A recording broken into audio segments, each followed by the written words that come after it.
One More Turn. Episode 510, Heart to Heart.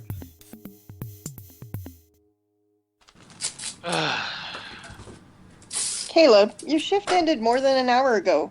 You're still here. Nora, you're here. How are you? Are you alright? Can I get, It's been 3 months since that car ride to the hospital. 3 months since you saw me in bed.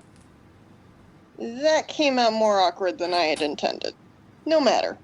Max and I are back into routine. Or I suppose a new routine is more accurate. In any event, we're settling. He's going to see Gary and Riley about getting back into the townhouse. how can you afford that with 2 more mouths to feed? Well, 3, mother included. You know as well as I do that business has picked up there considerably after the local paper reported the birth of our children. It takes a village, indeed. We've even gotten one of Max's brothers to agree to help out in his off-season. Are you up to training him? Surely. Don't call me Shirley. Then there's the lower than expected interest rate we're now paying on our mortgage to Avery and Bella. She had one of her flashes. Pardon me? Oh, that's my term to describe those fleeting moments when Bella does something nice for someone just to be nice. As infrequent and creepy as they may be, they're substantial, so you and Max are getting back to normal? Well, what's normal for you two anyway? It's your voice, but Carson's words that I'm hearing. I still miss him, but that helps. And yes, Max and I are getting back to normal. We had our first heart-to-heart in months earlier this week. He even initiated it. Left me with the impression that you had initiated yours. Pardon me now? The heart-to-heart between you two earlier this year. It may have been his perspective, but I think I finally got a fairly objective account of what you discussed on that field. Nora, what happened to that soccer field? Yeah, that was heart to heart. Men really are from Mars. You say that from the surface of Venus. What of your little lad and lady?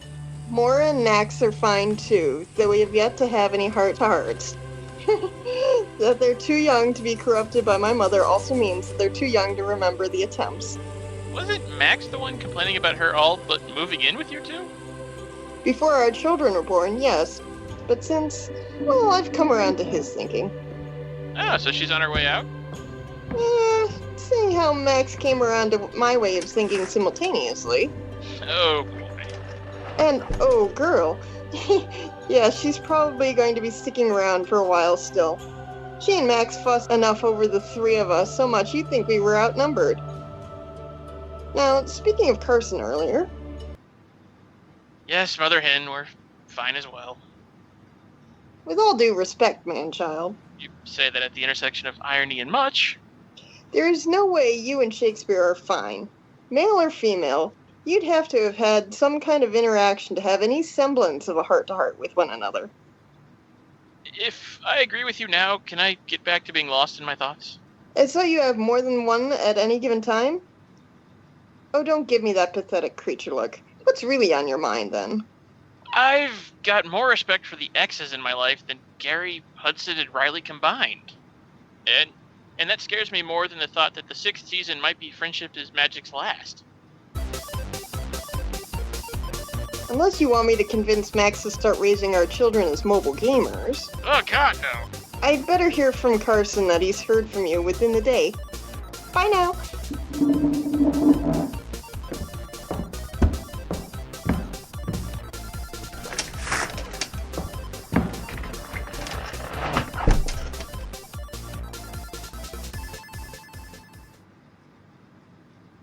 Your brother told me about what you did. No need to be confused. Riley showed me a picture of you. She got one thing wrong, though. Which is? You and Hudson do share a physical trait. Which is? Your eyes. Different color, same intensity. They say that your eyes are the window to the soul. I do believe I should feel insulted. From what he's told me, most people he knows thinks he does not have one. Ma'am, if we can agree to be direct... Direct and expedient with each other. I know your tagline. Riley told me all about it. What I hope you're going to tell me all about is why you're here. I saw Caleb on my way in as he was making his way out. I had hoped to ask him how his relationship with Carson has been going since he moved. You may not.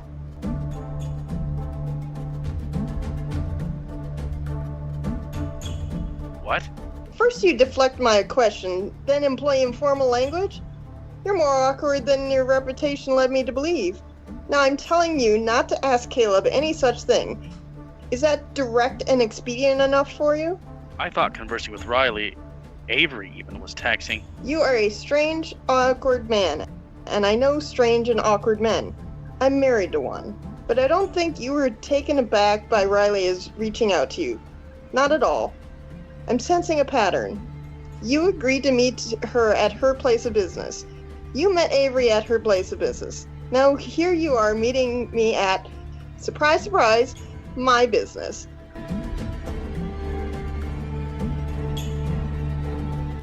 I heard that you were tied to this Reese character somehow. Probably met her at her place of business when she was a total stranger to you, too. Isn't that so? This is highly irregular. Your word choice and demeanor tell me that you regard me as more foe than friend, when I am neither. I do not know you people well enough, nor you me, to make that determination. That you're still referring to us as you people is telling. You have set that divide. It is us versus you. Who are you? You're, well, allied with Avery, Bella, and by extension, Reese falls into this mix somewhere. From what I've gathered, you regard us as Max, myself, Caleb, Riley, Gary, and Hudson. That about cover it?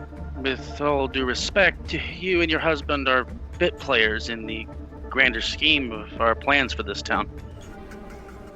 This town is my home. It is home to my husband, my children, my mother, my friends, Gary and Hudson too. Go if you want to go. Stay if you want to stay. Be a part of our lives or not. That's really up to you as much as it is any one of us. But we are not a project. We are not test subjects, and this is not an experiment. You and your crew not liking what we're doing? Do something else yourselves and leave us out of it. Interference is a two-way street, and if you step in my lane again, I'll run you over.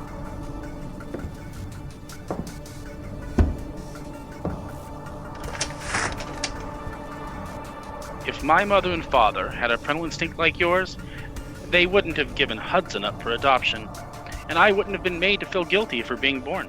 Oh, now, hey, wait just a minute. You can't drop a familiar bombshell like that as we part. And with that, I'm feeling guilty for telling him he should be sorry. Cripes.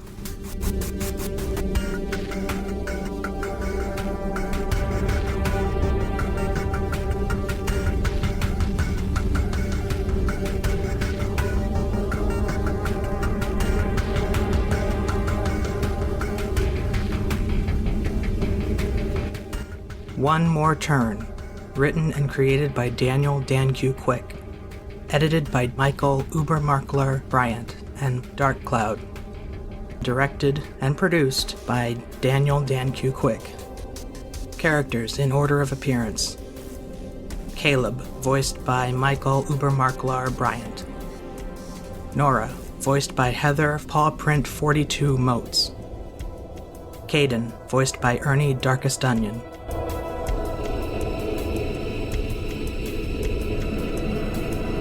sounds courtesy of freesound.org. Music by Kevin MacLeod. Voiceovers by Canas Albinus. Visit the One More Turn website at onemoreturn.net. Copyright Civilized Communication at civcom.net.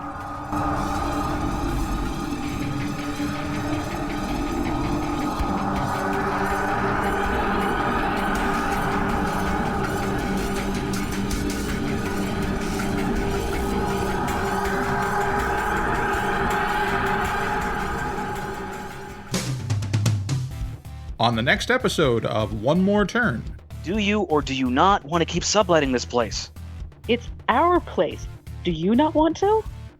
Oh, the time to ask me that was before we agreed to sublet from them in the first place. After they offered it and after we came to a consensus to do so. In private.